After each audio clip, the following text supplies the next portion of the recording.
నమస్తే మిత్రులారా, నేను శ్రీనివాస్ చౌహాన్ అడ్వకేట్. మిత్రులారా, వేరు కులస్తులు వివాహం చేసుకుంటే వారికి జన్మించినటువంటి పిల్లలకు తండ్రి యొక్క వారసత్వపు ఆస్తిలో హక్కులు సంక్రమిస్తాయా? సో మిత్రులారా, మన దేశంలో హిందూ వారసత్వపు చట్టం, అలాగే ఇండియన్ సక్సెషన్ యాక్ట్ 1925, భారతీయ వారసత్వపు చట్టం 1925 అమలు ఉన్నటువంటి చట్టం.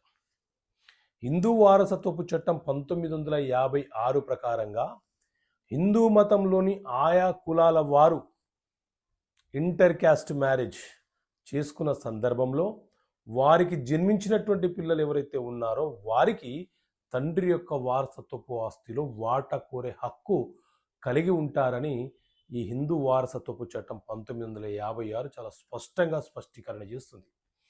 అదేవిధంగా ఆయా మతస్థులు వేరు మతాల వారు వివాహం చేసుకుంటే ఆ తండ్రికి జన్మించినటువంటి పిల్లలకు తండ్రి వారసత్వపు ఆస్తిలో వాటా ఏ పద్ధతిలో సంక్రమిస్తుందో ఇండియన్ సక్సెషన్ యాక్ట్, భారతీయ వారసత్వపు చట్టం 1925 చాలా స్పష్టంగా వివరణ ఇస్తుంది.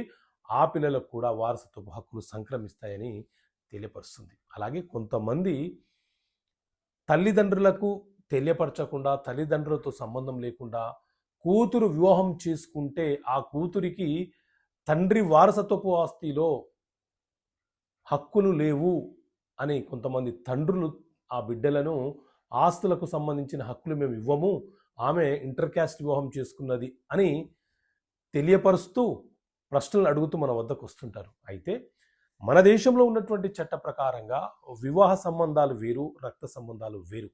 రక్త సంబంధాల ద్వారా ఆస్తుల మీద హక్కులు సంక్రమిస్తాయి.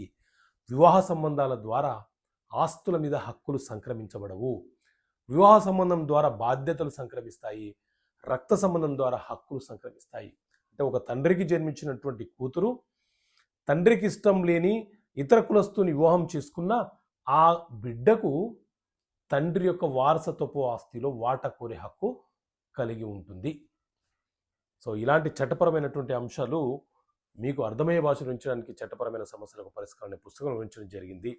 నేను చెప్పే ఏ అంశమైనా సరే చట్టం చెబుతున్నటువంటి అంశమే. ఓకే మిత్రులారా, థ్యాంక్ యూ. జై హింద్.